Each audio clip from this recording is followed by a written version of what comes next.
back, relax, and maybe get yourself a snack. Me and you gonna have a little chat about books.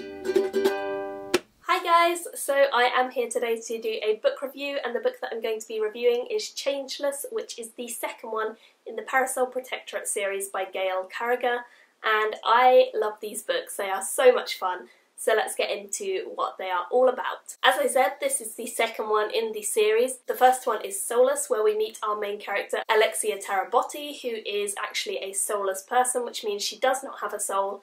Therefore, whenever she touches people who have extra soul, for example, supernatural people like werewolves and vampires and ghosts, and the contact between them draws their excess soul away and makes them human again. So Alexia is our main character, and we met her in book 1, and it continues that way in book 2. We are also in a setting of a Victorian London, but we have a supernatural world where vampires, ghosts and werewolves are very kind of commonplace, and although there aren't as many of them as humans, they are integrated into society, and it's quite commonplace to see a ghost or a vampire or a werewolf floating around, living their lives alongside the humans. Book number 2 picks up not very long after the ending of book number 1, which I really enjoyed, and we get to see how our characters have kind of moved along and they've settled down into their new roles and positions. Alexia is no longer a Tarabotti, and she also has a new governmental position which lets her be in on a lot more of the action, so that was a really great thing to see, because before she was kind of having to dig her way through things and try and force her way into situations to find out what was going on.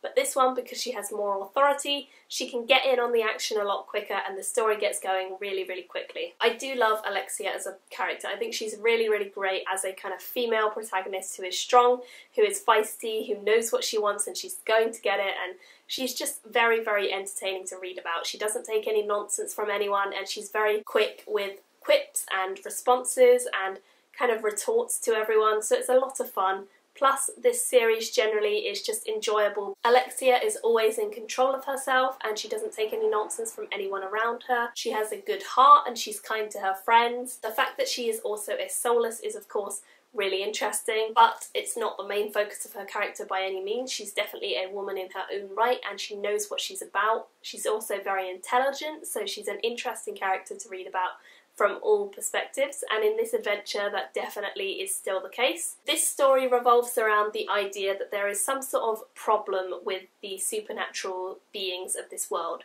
In central London, one day, suddenly everyone who is supernatural has been turned back into normal human beings without meaning to. Vampires, werewolves and ghosts have all been affected. In fact, ghosts have just vanished because they are just souls, so when they're touched by a soulless, they're kind of exorcised and they just go. The whole of central London has been affected by this and no one knows what it is. It's as if there's a massive area of soullessness and no one can escape it. So Miss Tarabotti and the other main character, Lord Macon, take on the role of investigating what is going on and why, and they try and figure out why all of these supernatural people have been affected by something and what that something is. In terms of the story, I felt like the story was more interesting in this one because we had a very clear story straight from the get-go of what the mystery was and then what we needed to do to solve it. There was a kind of gradual progression towards the end, and we gradually found out clues as to what this thing that was affecting everyone might be and where it is and what it is,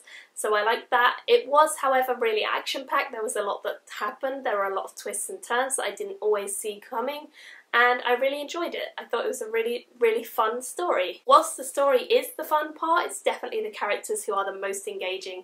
I do love Miss Tarabotti, as I said, but I also love Miss Ivy Hisselpenny, who is obsessed with terrible hats and certainly a really fun character because of her naivety and because of her faint-heartedness, which always gets her into predicaments. She's very naive, she's very kind of in love with the idea of being in love, she wants to be wooed, she's just very kind of funny and naive, and I love seeing her personality. We also get to see more of Miss Tarabotti's family in this one. We get to see her sister Felicity, who is quite upper class and snobbish and doesn't really like her sister, doesn't really approve of her actions, doesn't really like her sister's friends, and therefore there's kind of a clash of opinions there, which is quite interesting to see.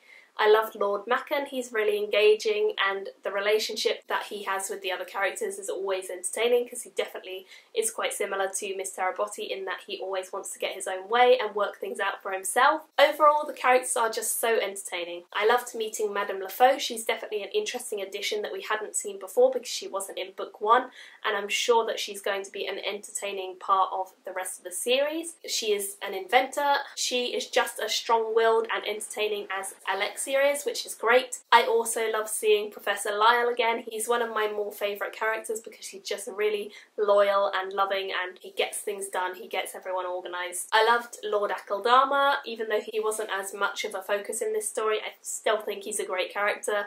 I also love some of the smaller characters such as Biffy and Angelique and Tunstall, who all feature in their own way and were really engaging characters. So overall, the cast of characters is definitely one of the main reasons I love this series and one of the main reasons I know that the rest of it is going to be entertaining even if I didn't love the story. I love the characters and I love seeing what happens to them and how their stories develop. Overall, I definitely liked this one more than the first one. I felt like the ending was explosive and a lot of really crazy stuff happened, and I definitely need to pick up book 3 right now to figure out what is going to happen next because it was massively like, whoa! Yeah, really looking forward to continuing on with this series. I ended up giving it a 4 out of 5 stars. I think it's a really, really great read.